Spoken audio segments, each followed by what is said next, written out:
ce soir, j'aimerais que nous puissions, avec des acclamations, s'il vous plaît, accueillir Papa pendant qu'il s'avance. Est-ce qu'on peut bien le faire, s'il vous plaît?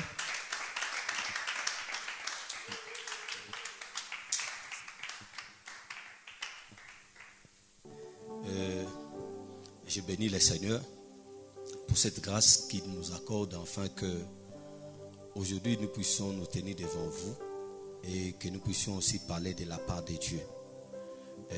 Nous sommes réellement bénis par votre présence, et je remercie aussi les serviteurs de Dieu Caleb, et merci pour la considération. Et nous croyons que pendant ce moment que nous allons passer en ces lieux, vous serez bénis d'une manière ou d'une autre. Je réponds au nom du pasteur Alain Kabeya. Il a été demandé de parler aussi de la prière, parce que les autres ont parlé. Il y en a d'autres qui parleront après moi. J'aimerais aussi donner ma part de contribution sur cet enseignement sur la prière. Chacun a sa définition à lui. Mais la définition que moi, j'ai voulu réellement appuyer mon thème d'aujourd'hui. La prière, c'est parler avec Dieu. La prière, c'est parler avec Dieu. Vous savez, la prière n'est pas une récitation. Il y en a beaucoup qui font de la prière comme si c'est une récitation. Non, la prière, c'est quand vous parlez. C'est comme si quand vous parlez à votre Père, vous ne récitez pas ce que vous avez bloqué, mais vous lui parlez. Si réellement Dieu est notre Père, ou si réellement Dieu est ton Père, il faut apprendre à parler à ton Père. Et quand vous apprenez à parler à votre Père, c'est alors que vous apprenez aussi à les connaître. Il y en a beaucoup qui font de ces dieux comme un féticheur, comme quelqu'un, un devin qu'on doit aller consulter. Nous n'allons pas, dans la prière, nous n'allons pas consulter Dieu. Nous allons parler à notre Dieu. Nous allons parler à notre Père. Vous devez d'abord donner à Dieu cette place-là du Père. C'est pourquoi vous allez voir que dans la prière de Jésus, nous allons y arriver.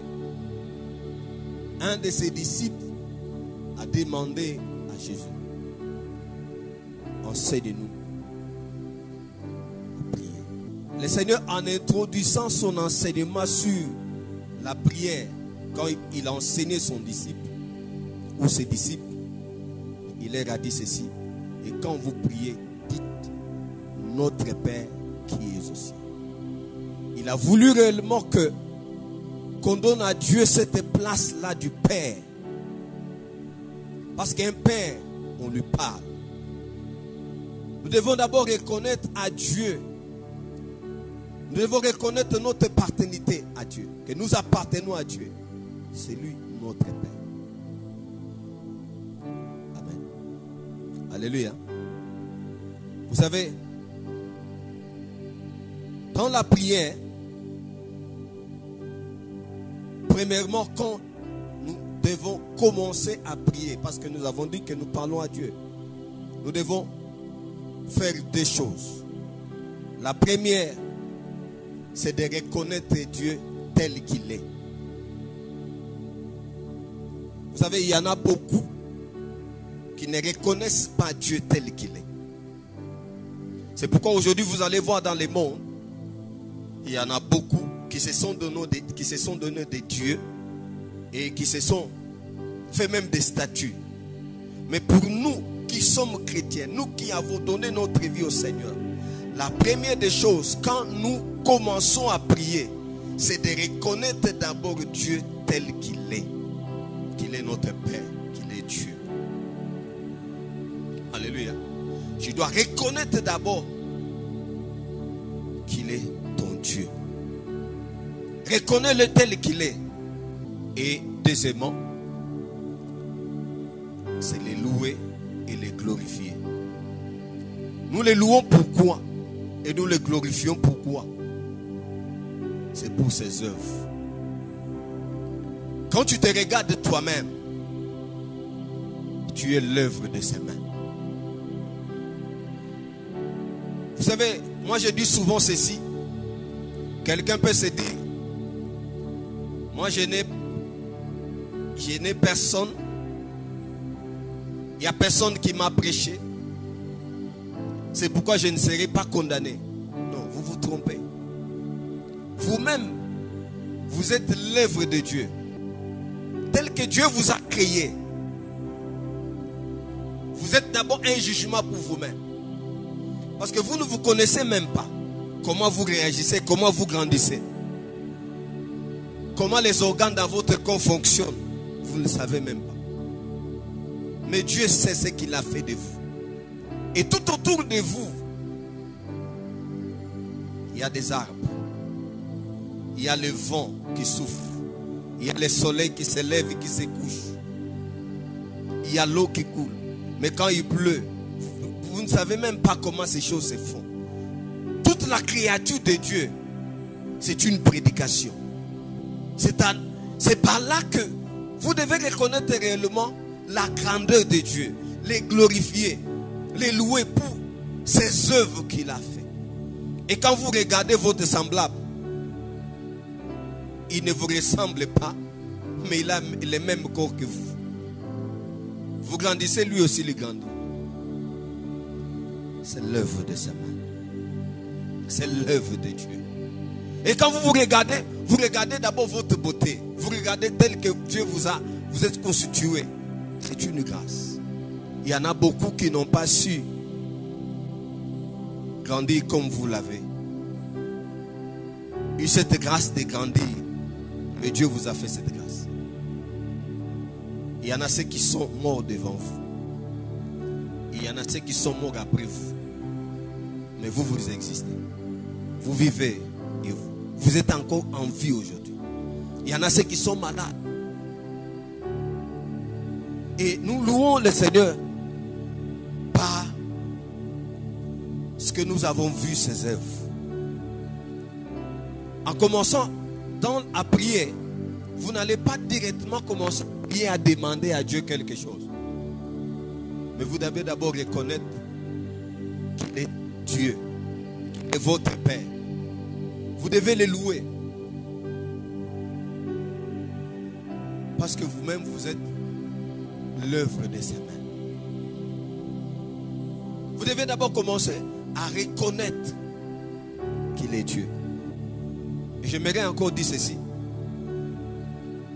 Est-ce que nous pouvons lire d'abord nous lisons Luc au chapitre 11 du premier verset. Luc chapitre 11. Oui. Du premier verset. Le premier verset. Je vais lire dans la version Louis II au nom de Jésus. Amen. Jésus priait un jour en un certain lieu.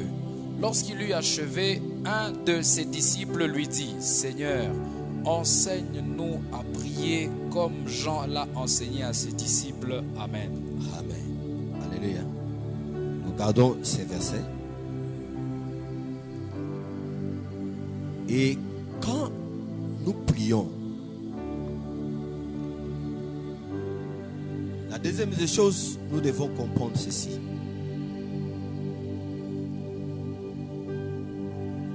Dans la prière, nous cherchons d'abord notre communion avec Dieu.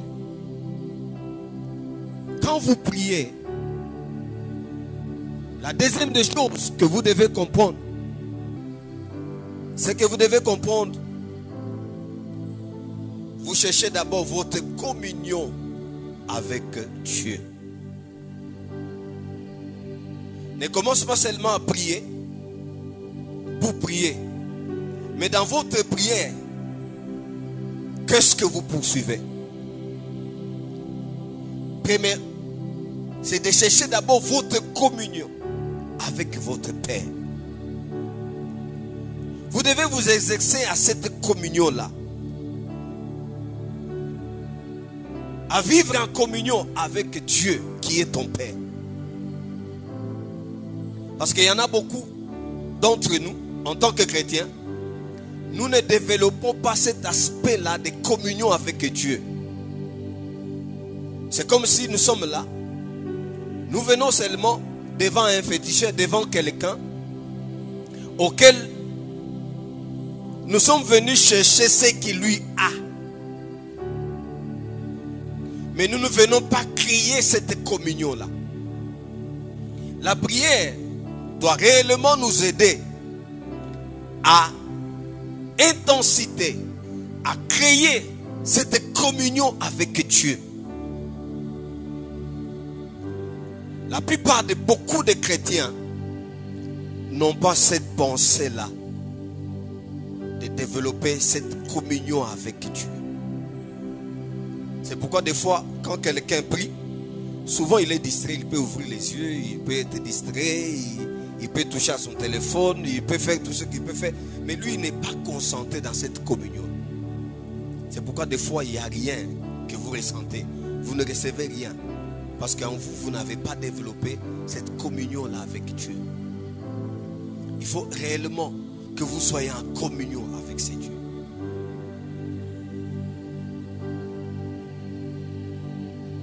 Nous prions aussi. C'est pour que Dieu change les choses dans notre vie. Nous prions aussi en fait que Dieu change les choses dans notre vie. Nous ne prions pas seulement pour prier, mais nous prions pour que Dieu change certaines choses dans notre vie. Vous devez comprendre cela, cela est très important. Et nous prions aussi pour que Dieu change les choses dans la vie des gens. Quand nous prions, c'est pour que Dieu aussi change les choses dans la vie des gens qui nous entourent, de notre famille, de la société et les gens que nous vivons avec. Nous prions en fait que Dieu aussi change les choses aussi dans leur vie. Et une autre chose, quand nous prions aussi, c'est pour que Dieu change l'histoire de notre famille, de notre environnement, de notre quartier, de notre ville, de notre pays. Nous prions en fait que Dieu aussi change. Dieu ne doit pas seulement changer notre vie, ne doit pas changer seulement les gens de notre famille, mais doit aussi changer notre famille. Amen. Alléluia. Et prenons maintenant ce verset-là que nous avons lu dans le livre de Luc. Luc, au chapitre 11, le verset 1. Jésus priait un jour à un certain lieu. Lorsqu'il eut achevé, un de ses disciples lui dit: Seigneur, enseigne-nous à prier comme Jean l'a enseigné à ses disciples. Là, il y a beaucoup de choses à apprendre. Quand Jésus priait, un de ses disciples l'a observé, a vu comment Jésus priait. Il n'a pas dérangé dans sa prière, mais il a attendu à ce que Jésus finisse de prier. Et quand Jésus a fini de prier, ses disciples vinrent vers lui. Il lui dit: Seigneur, enseigne-nous à prier comme Jean l'a enseigné aussi à ses disciples. Il y a Jésus qui était un homme de prière. Il y a Jean aussi qui était aussi un homme de prière. Jean a enseigné aussi à ses disciples la prière. Mais ces disciples de Jésus, il s'est rendu compte que dans la prière de Jésus, il y a quelque chose que lui n'a pas. Il a compris que dans la prière de Jésus, la manière dont Jésus est en train de prier est différente de la manière que lui prie. Est différente de la manière dont que les disciples de Jean sont en train de prier. Il a compris par après que lui, il n'a pas été enseigné. Il a compris que lui ne sait pas prier. C'est pourquoi il y a quelque chose qui l'a attiré dans la prière de Jésus. Il y a quelque chose qui l'a impacté. Il a compris que dans la manière de prier de Jésus, il doit encore apprendre. Et si la prière, dans la prière, on ne vous enseigne pas, vous allez mal prier. C'est pourquoi la Bible dit, vous priez et vous ne recevez pas parce que vous priez mal. C'est que la prière, on doit vous enseigner. Il y en a beaucoup qui prient, mais qui ils font des prières, mais qui ne sont pas exaucées. C'est parce qu'ils prient mal.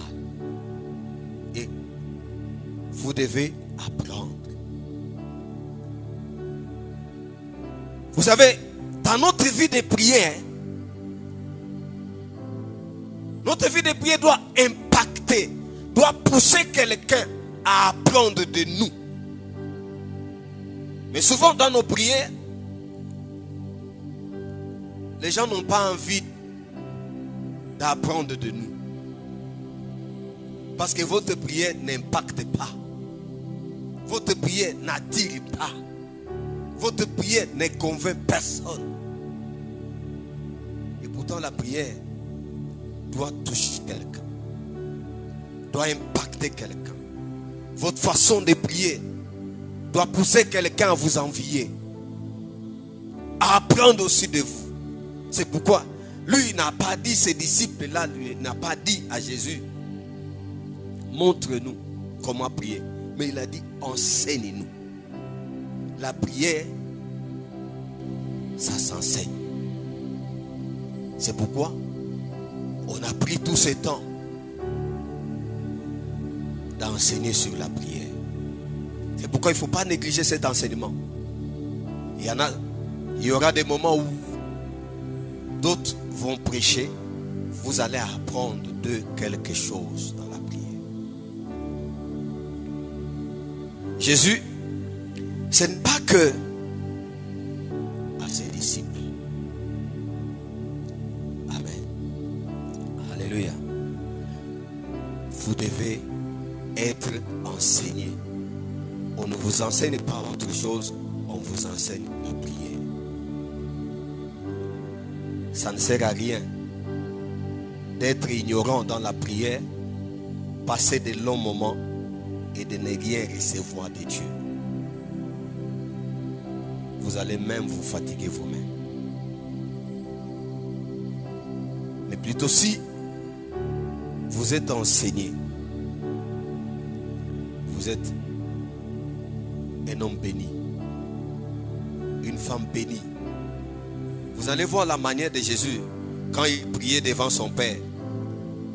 Prenons l'exemple de Lazare. Quand Jésus arrive dans le village, il y a les sœurs de Lazare qui vont vers lui, qui ont dit ceci: si tu eusses été là, notre frère ne serait pas mort. Jésus leur dit ceci: je suis la vie et la résurrection. Mais ils n'ont pas compris. Jusqu'à ce que Jésus leur a demandé où l'avez-vous mis. Ils ont dit ceci: il sent déjà. Il sent déjà. Jésus, son problème, ce n'était pas que Lazare puisse donner de l'odeur. Lui, son problème, c'était qu'il ressuscite Lazare. Et quand il est arrivé devant la tombe, Jésus n'a pas fait des prières extraordinaires. Il a dit: Père, je te loue parce que tu m'exauces toujours. Alléluia. Je te loue parce que tu m'exauces toujours. Et il a dit: Lazare, sors. Mais si c'était moi et toi, on devait être là. Au nom de Jésus, je chasse est mort. Libère. Lui, il n'a pas chassé les démons. Il n'a pas demandé à l'esprit des morts de les libérer. Parce qu'il savait il parlait à son Dieu. Il parlait à son Dieu. Parce que lui savait qu'il avait déjà cette vie de communion avec son Père. Parce qu'il lui dit, Père, je sais que tu m'exauces toujours. Pour lui, il était sans crainte. Il avait cette assurance. Vous savez, des fois, devant un événement, devant un problème, un sujet qui est compliqué, souvent nous paniquons. Nous pensons que la façon dont nous allons prier va pousser que les choses s'accomplissent. Vous savez, le Dieu que vous priez, il est plus grand que votre problème. Il est plus grand que la situation dans laquelle vous êtes en train de passer. Et j'aimerais même te dire ceci. Ce n'est pas dit qu'il est ignorant de la situation dans laquelle vous êtes en train de passer. Il le sait. Des fois, nous ne sommes pas sûrs de ces dieux-là. Moi, je pense que quand les disciples de Jésus ont vu Jésus prier, il a vu l'assurance dans laquelle Jésus priait à son Père. Il dit, non, enseigne-nous à prier comme Jean l'a enseigné. Je me dis ceci. Ce Dieu-là que tu pries n'est pas un féticheur, c'est ton Père. Ce n'est même pas le père d'un voisin, c'est ton propre Père. Des fois, qu'est-ce que nous faisons? Au lieu de demander à ton Père quelque chose, mais tu vas prendre ton ami qui est voisin, à ton voisin, tu lui dis, va demander à mon Père. Va dire à mon Père de me donner ça. Vous savez, même le Père sera étonné. Mon fils vous a envoyé vous pour que je lui donne quelque chose. Non. Rassure-toi que tu es devant Dieu.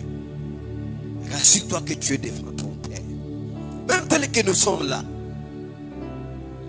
sois sûr que tu es devant ton Père. Tu n'es pas un étranger pour lui. C'est pourquoi il dit, quand vous priez, dites notre Père. Vous savez, la plupart des fois, c'est la manière qui nous manque et qui fait défaut. Et quand nous prions, nous manquons cette manière-là de prier, parce qu'il dit notre Père. Quand vous priez, dites notre Père. Alléluia. Alléluia. Je suis en train de vouloir te communiquer quelque chose, à développer votre vie de communion avec Dieu et de donner à Dieu cette place du Père dans votre vie. Parce que un enfant qui a communion avec son Père n'a pas peur. Il est rassuré quand il est devant son Père. Il sait qu'il peut recevoir toutes choses de lui. Lisons Luc au chapitre 6, le verset 12. Luc chapitre 6, le verset 12.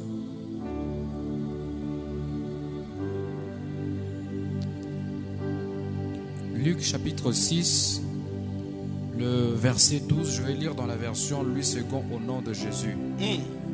En ce temps-là, Jésus se rendit sur la montagne pour prier. Oui. Et il passa toute la nuit à prier Dieu. Amen. Amen. Lisons un autre verset. Nous allons le mettre tous ensemble. Vous nous lisez Marc au chapitre 1, le verset 35.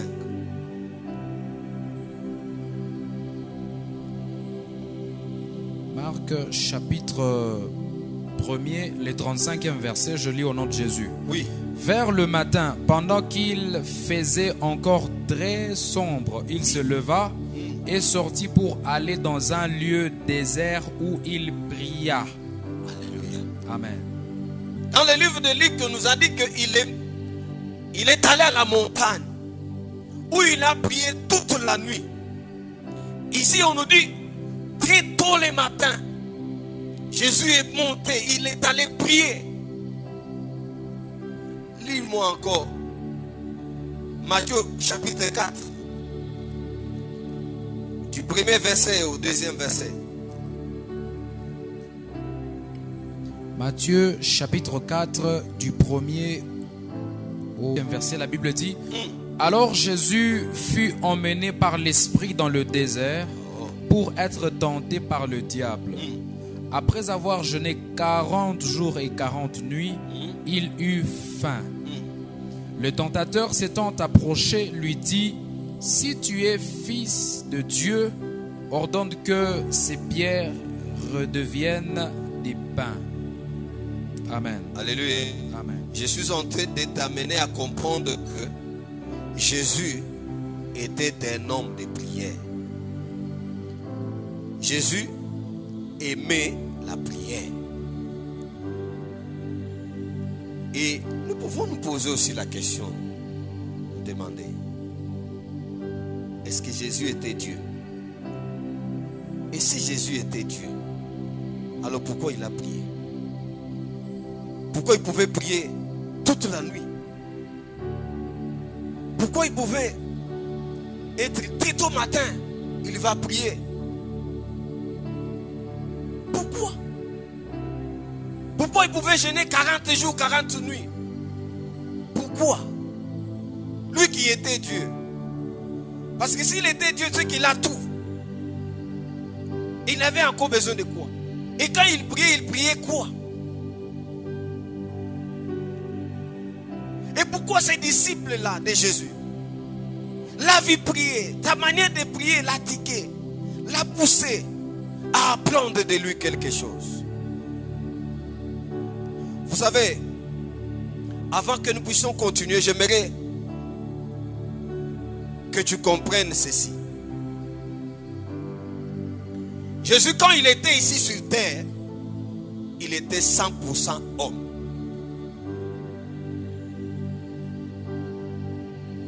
Alléluia. Il était 100% homme.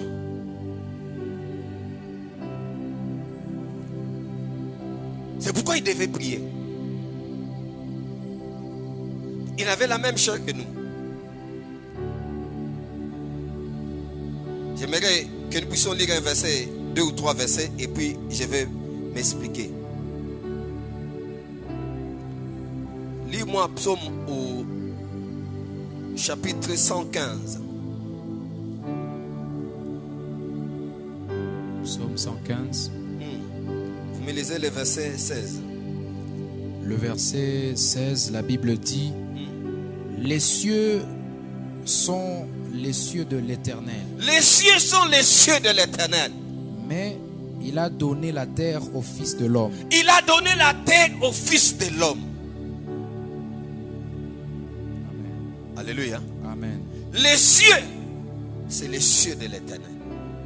Mais Dieu a donné à l'homme le pouvoir sur la terre. C'est pourquoi Jésus, quand il était ici sur terre, il savait que Dieu a donné à l'homme le pouvoir sur la terre. C'est pourquoi il devait prier, demander à Dieu. Lis-moi un verset encore. Psaume 8, les versets 4 à 6.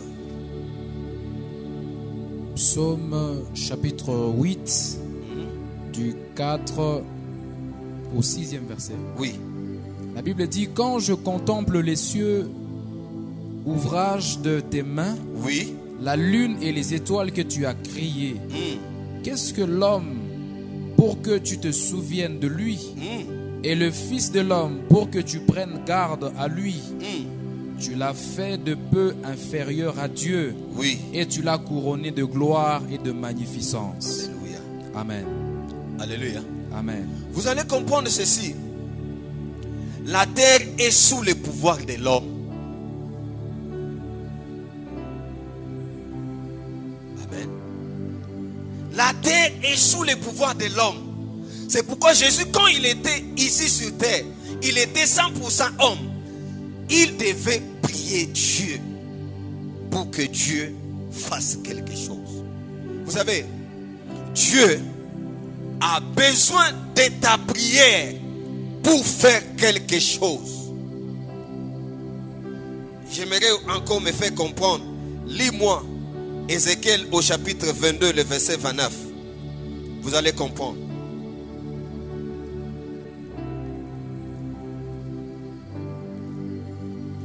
Ézéchiel au chapitre 22, le verset 29. Ézéchiel, chapitre 22, Le verset 29. le verset 29, la Bible dit: le peuple du pays se livre à la violence, Oui. commet des rapines, opprime le malheureux et l'indigent, foule l'étranger contre toute justice. Oui. Continue. Je cherche parmi eux un homme qui Je élève cherche un mur, parmi eux un homme qui va faire quoi? qui élève un mur, Oui. qui se tienne à la brèche devant moi en faveur du pays, Oui. afin que je ne le détruise pas, mais je n'en trouve point. Alléluia. Amen. Voyez que Dieu voulait faire quelque chose sur la terre. Mais il ne sait pas le faire parce qu'il cherche quelqu'un qui va prier afin que Dieu intervienne. Vous pouvez me poser la question, vous dites, pasteur, est-ce que Dieu, pour faire quelque chose, il doit nous consulter? Non, Dieu veut. Je cherche parmi eux quelqu'un qui va élever un mur, qui va prier pour que j'intervienne, mais je n'en trouve pas. Dieu a besoin de ta prière. Dieu veut que tu pries pour que Dieu intervienne. C'est pourquoi il faut prier. Il ne faut pas laisser la prière. Dieu nous attend. Dieu veut nous voir prier pour qu'il intervienne, pour qu'il fasse quelque chose. Dieu a besoin de toi. Il veut que tu pries pour qu'il intervienne. Tu as vu la façon dont les hommes vivaient sur la terre. Ça ne les plaisait pas. Ils pouvaient intervenir directement. Mais Dieu a cherché d'abord qu'il y ait quelqu'un qui puisse prier. Quelqu'un qui puisse dire à Dieu quelque chose pour que Dieu intervienne. Prenons l'exemple de Sodome et Gomorrhe. Quand Abraham eut appris que Dieu est tenté d'aller à Sodome et Gomorrhe pour la détruire. Parce que Dieu lui-même a dit, cacherai-je à Abraham ce que je vais faire. Et quand Abraham a compris ce que Dieu voulait faire, il a commencé à parler à Dieu. Il a commencé à parler à Dieu sur Sodome et Gomorrhe. Il dit, Seigneur, s'il y a autant de gens, est-ce que vous allez détruire et tel? Dieu dit non, je ne le ferai pas. Dieu a écouté la prière d'Abraham. Il a libéré Lot et sa famille. Dieu les a sauvés. Alléluia. Alléluia. Dieu a besoin de ta prière pour agir. Dieu veut que tu pries. Parce qu'il t'a donné le pouvoir. L'homme a le pouvoir sur cette terre. Il a laissé le pouvoir ici sur terre alors. Dieu veut coopérer avec vous. Dieu veut travailler avec vous pour qu'il agisse. Alléluia. Pourquoi? Des fois, quelqu'un peut se dire, et pourquoi tant de choses qui se font, mais Dieu là-bas, il n'intervient pas. Dieu veut d'abord que tu pries, il intervient. Alléluia. C'est pourquoi Jésus pouvait prier. Il était sur terre, il devait prier. Il devait aller à la montagne. Il devait aller très tôt matin. Il devait prier toute la nuit. Il priait afin que Dieu intervienne. Pour que Dieu fasse quelque chose. Vous savez, la plupart de nous, des fois ça nous arrive de voir quelque chose et de ne pas prier. Non. Dieu ne pourra jamais vous faire voir quelque chose pour rien. Il vous le fait voir parce qu'il veut vous voir prier pour que lui intervienne et que nous tous, nous puissions glorifier Dieu et que tu dises, j'ai prié Dieu et Dieu a écouté ma prière et il a exaucé afin que la gloire le révèle. Dieu ne pourra pas vous faire voir quelque chose pour rien. Il veut réellement. Vous savez, des fois, l'homme est celui qui cache ses faiblesses, qui ne veut pas que les gens le voient. Mais si Dieu arrive à vous faire voir la faiblesse d'une personne, c'est que Dieu veut que vous puissiez prier pour lui. Non pas pour que vous allez les critiquer, non pas pour que vous allez parler. Si Dieu savait que vous allez parler, vous ne pouvez pas vous le faire. Vous pouvez lui-même s'en occuper. Mais quand Dieu vous le fait voir, c'est parce qu'il veut vous faire un intercesseur pour celui-là. C'est pourquoi la Bible dit, si quelqu'un voit son frère commettre un péché qui ne mène pas à la mort, qu'il prie pour lui. Et moi, Dieu, j'agirai. J'interviendrai. Dieu attend de nous que nous soyons de ces hommes-là qui vont devant lui, qui prient. Vous savez, nous avons la facilité de critiquer quelqu'un pendant 2 heures, mais nous n'avons pas le temps de prier pour lui pendant 2 minutes. Mais pourtant, Dieu veut t'écouter prier. Est-ce que tu peux amener quelqu'un devant Dieu pour que Dieu l'aide, pour que Dieu intervienne? Parce que je t'ai dit, nous prions au Dieu pour que Dieu change les choses dans notre vie, dans notre famille, dans notre entourage, dans notre pays. Que Dieu intervienne. Dieu attend des Congolais de prier. Ce n'est pas que nous n'avons pas encore prié, nous prions. Mais Dieu veut aussi que ta prière aussi soit ajoutée aux prières de ceux qui prient. Pour que Dieu intervienne. Alléluia. Alléluia. Lisons un autre verset. Nombre. Oui. 14, 11 à 20. Nombre 14, 11 à 20. 11 à 20. La Bible dit, et l'Éternel dit à Moïse, Et l'Éternel dit à Moïse, jusqu'à quand ce peuple me méprisera-t-il? Jusqu'à quand ne croira-t-il pas en moi, malgré tous les prodiges que j'ai faits au milieu de lui? Je le frapperai par la peste et je le détruirai, mais je ferai de toi une nation plus grande et plus puissante que lui. Moïse dit à l'Éternel, les Égyptiens l'apprendront, oui, eux du milieu desquels tu as fait monter ce peuple par ta puissance. Et ils le diront aux habitants de ce pays. Ils savaient de quoi l'Éternel, tu es au milieu de ce peuple, que tu apparais visiblement. Toi, l'Éternel, que ta nuée se tient sur lui, que tu marches devant lui le jour dans une colonne de nuée et la nuit dans une colonne de feu. Si tu fais mourir ce peuple comme un seul homme, les nations qui ont entendu parler de toi diront, l'Éternel n'avait pas le pouvoir de mener ce peuple dans le pays qu'il avait juré de lui donner. C'est pour cela qu'il l'a égorgé dans le désert.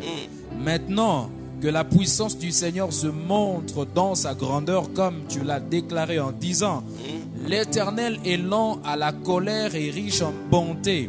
Il pardonne l'iniquité et la rébellion, mais il ne tient point le coupable pour innocent, et il punit l'iniquité des pères sur les enfants jusqu'à la 3e et 4e génération. Pardonne l'iniquité de ce peuple, oui, selon la grandeur de ta miséricorde, Alléluia, comme tu as pardonné à ce peuple, Alléluia, depuis l'Égypte jusqu'ici. Alléluia. Isaïe 43, verset 26. Ésaïe 43, le verset 26, la Bible dit, réveille ma mémoire, plaidons ensemble, parle toi-même pour te justifier. Lis-moi Exode 32, verset 7 à 14.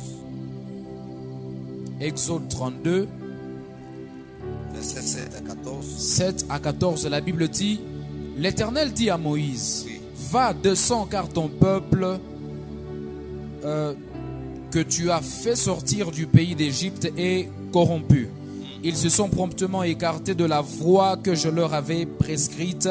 Ils se sont fait un veau en fonte. Ils se sont prosternés devant lui et ils lui ont offert des sacrifices. Et ils ont dit, Israël, voici ton Dieu qui t'a fait sortir du pays d'Égypte.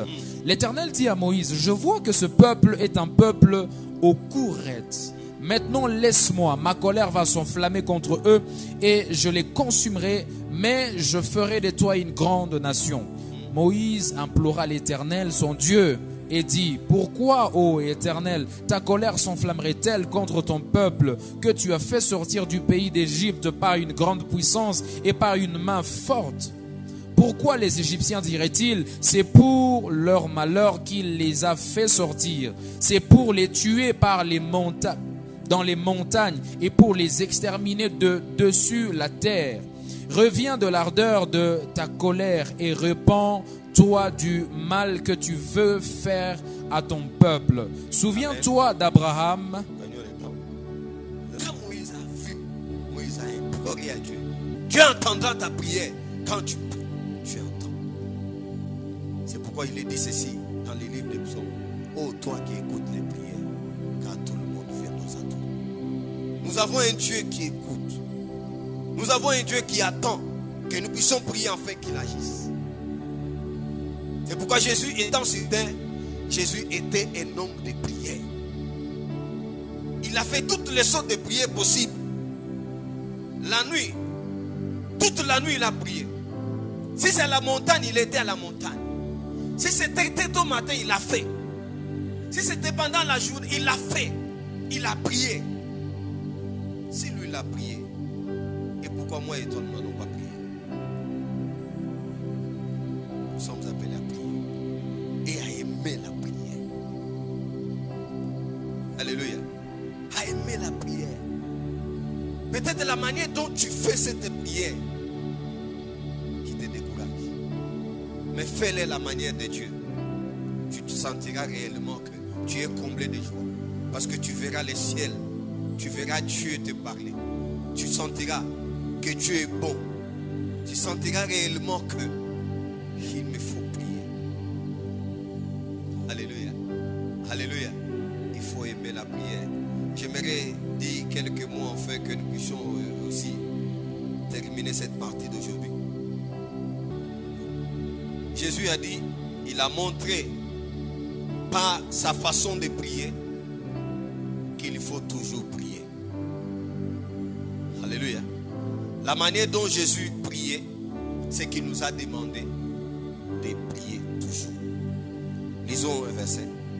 Luc au chapitre 18, le premier verset.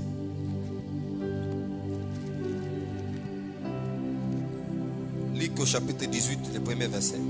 Luc chapitre 18, le premier verset, la Bible dit, Oui. Jésus leur adressa une parabole Jésus leur adressa une parabole pour montrer qu'il faut toujours prier pour montrer qu'il faut toujours prier et ne point se relâcher. et ne point se relâcher. Telle est la volonté de Dieu. Amen. Alléluia. Amen. Alléluia. Amen. C'est qu'il faut toujours prier. Vous savez, des fois, il nous arrive de relâcher. Mais pourtant, la volonté de Dieu pour toi et pour moi, c'est de ne pas relâcher. Que ta prière soit exaucée ou que ta prière ne soit pas exaucée, tu ne dois pas relâcher. Tu dois prier. Mais des fois, il nous arrive en tant que chrétien. Moi, je suis fatigué. J'ai prié pour ce sujet. J'ai prié, moi, je suis fatigué. Non. Il dit, il leur a donné une parabole pour leur montrer qu'il faut toujours prier et ne point se relâcher. Vous savez, tant que vous n'avez pas encore vu l'exaucement à votre prière, ne relâchez pas. Peut-être Dieu tarde à vous donner la solution à votre requête. C'est parce qu'il veut que vous passez beaucoup de temps devant lui. pourquoi il vous retient là pendant tout ce temps. Des fois, quelqu'un peut se dire, mais moi, j'ai pris, Dieu sait. La seule façon de vous voir devant lui chaque fois, c'est quand vous priez. Et il a compris que s'il vous donne directement, vous partez, vous le laissez. Donc comme il a besoin de vous, il vous retient là. Je ne le donne pas encore, mais je veux le maintenir devant moi. Qu'il soit là. Parce que j'aimerais te dire ceci. Quand Dieu vous maintient longtemps devant sa présence, il y a quelque chose qui veut communiquer en vous. Il veut que vous puissiez recevoir quelque chose. Il veut vous enseigner quelque chose. Et il veut vous épargner de quelque chose. Dieu ne le fait pas au hasard. Il veut vous épargner de quelque chose. Vous voyez, il dit ceci à ses disciples. Venez, on va aller prier. Et pendant qu'il les a laissés là, lui, il priait. Il est revenu, il les a trouvés tous endormis. Il leur dit, priez pour que vous ne tombiez pas en tentation. Dieu te maintient aussi devant lui longtemps parce qu'il ne veut pas que tu tombes en tentation. Il y a quelque chose que Dieu veut communiquer. Dieu veut que nous ne soyons pas de ces hommes-là qui se relâchent dans la prière. Non. Ne te relâche pas. Sois un homme de prière. Prie. Ne te relâche pas. Prie. Parce que la volonté de Dieu est que moi et toi, que nous ne puissions pas faiblir dans la prière. Que nous ne puissions pas nous relâcher. Lui-même était un exemple. Il était toute la nuit, il a prié. Pendant qu'il était Dieu. Les matins, il a prié. À la montagne, il a prié. Même pendant la journée, il a prié. Ce qu'il a montré. Il était lui-même un exemple pour ses disciples. C'est pourquoi ses disciples lui a vu en Jésus. Il dit, enseigne-nous. Parce qu'il a vu quelque chose que lui n'avait pas. Il a vu dans la manière de prier de Jésus que Jésus est un homme qui ne se relâchait pas dans la prière. Qui ne laissait pas la prière. Mais c'est un homme qui s'est engagé, qui s'est donné. Vous savez, au jour d'aujourd'hui, il y en a beaucoup qui ne viennent pas pour prier, mais ils viennent pour recevoir ce que Dieu a. Ils n'ont pas besoin de ce Dieu. Ils ont besoin seulement de ce que lui a. C'est pourquoi un jour, quand Jésus avait multiplié les pains, les gens qui étaient là devant le Seigneur, quand ils ont mangé, ils ont bu, ils se sont dit ceci: voilà un homme à qui nous pouvons faire passer le temps avec lui. Mais un jour, comme ils étaient dans les besoins, ils l'ont cherché ce jour-là. Ils ne l'ont pas trouvé. Toute la journée, ils l'ont cherché. Ils ne l'ont pas trouvé.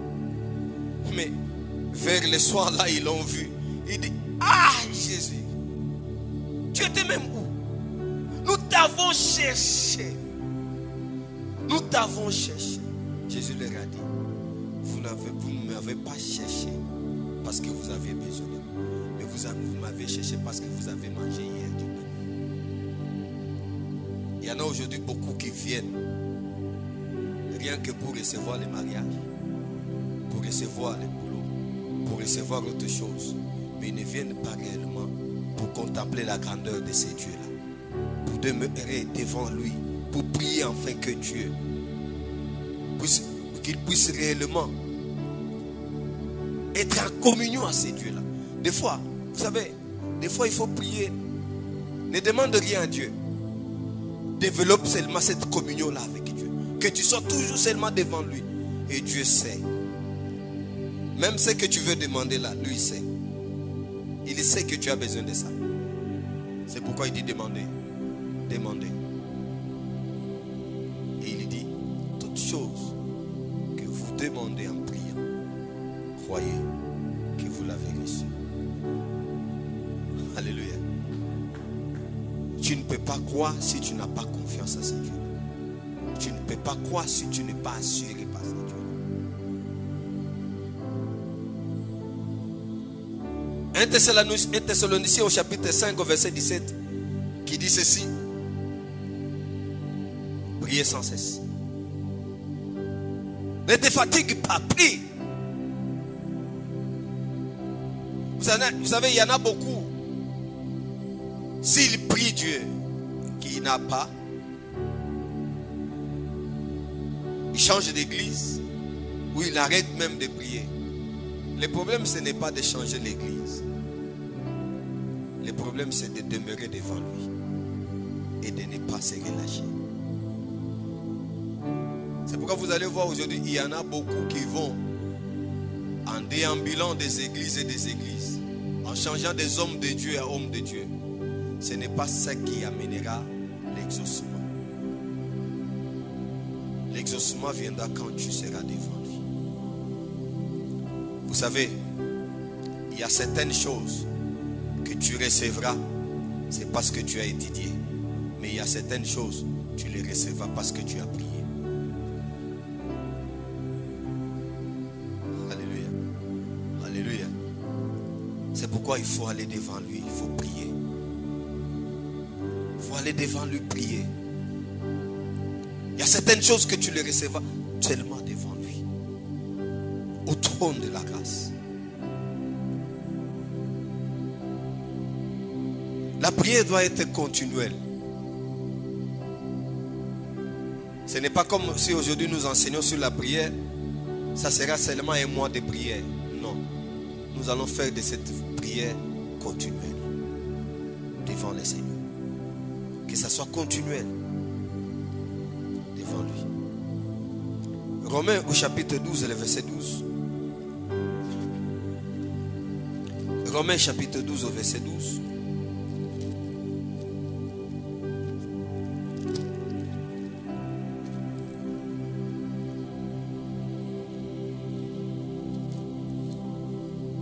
Wow.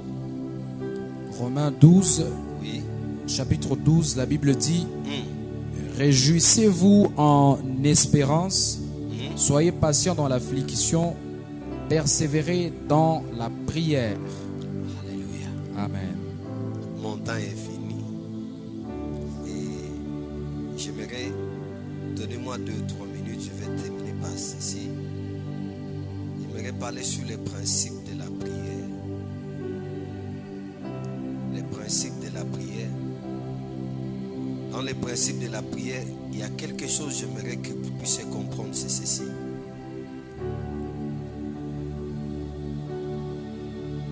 La prière, nous la faisons au nom de Jésus. Jean chapitre 16, les versets 23 et le verset 24. Jean chapitre 16, verset 23-24. Jean 16, 23 à 24, la Bible dit: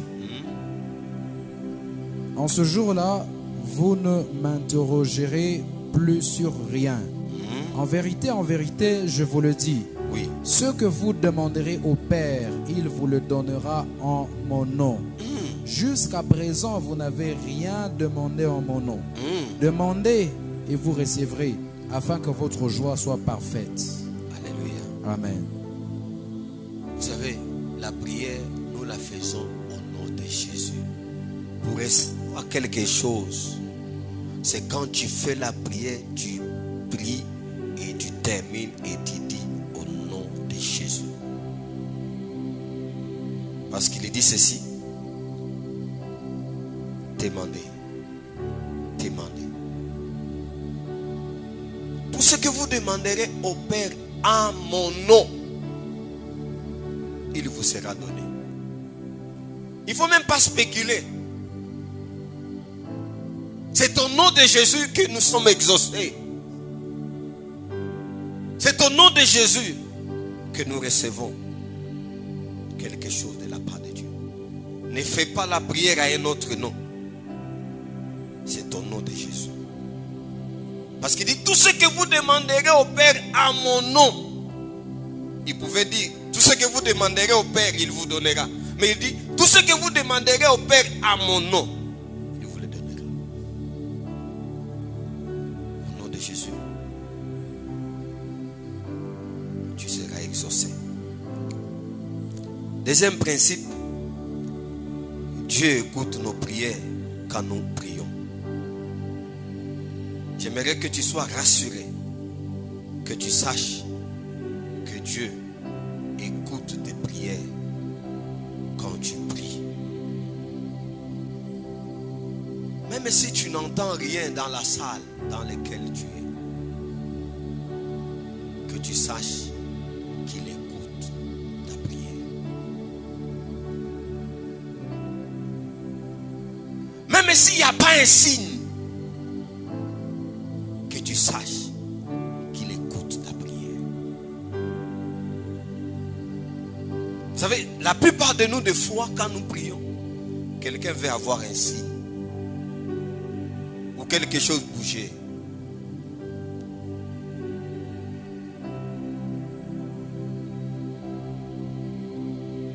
Un souris peut passer, bouger la chaise. Vous pouvez aussi dire non, Dieu a écouté. Non, Dieu entend. Dieu a vu l'intention de ton cœur. Et il a entendu ta prière. Sois-en sûr. J'aimerais réellement que dans la prière, aidez-moi à terminer par ces versets, parce que j'ai commencé déjà à visiter. Aidez-moi à terminer par ces versets. 1 Jean au chapitre 5. Vous lisez les versets 14 et les versets 15. 1 Jean chapitre 15, le 12. Que cette Bible soit électronique ou à papier, j'aimerais que tu lises, que nous lisons tous ensemble. 1 Jean au chapitre 5, les versets 14 et 5. Vous lisez lentement. La Bible dit. La Bible dit. Nous avons auprès de lui cette assurance. J'aimerais que tu dises j'ai cette assurance auprès de Dieu. Cette assurance auprès de Dieu. Que si nous demandons quelque chose. Et que si je demande quelque chose. Et que si je demande quelque chose. Selon sa volonté. Selon sa volonté. Il nous écoute. Il me... Nous savons que nous possédons la chose que nous lui avons demandé. J'aimerais tous les yeux fermés. Je ne sais pas ce que tu demandes à Dieu. Mais j'aimerais que tu aies cette assurance. Ou peut-être tu peux lui demander quelque chose maintenant. Est-ce que tu peux ouvrir ta bouche et commencer à parler à ton Dieu? Ce que tu lui demandes, que tu saches que cela, si cela est dans la volonté de Dieu, sois-en sûr. J'aimerais que tu parles à ces dieux-là.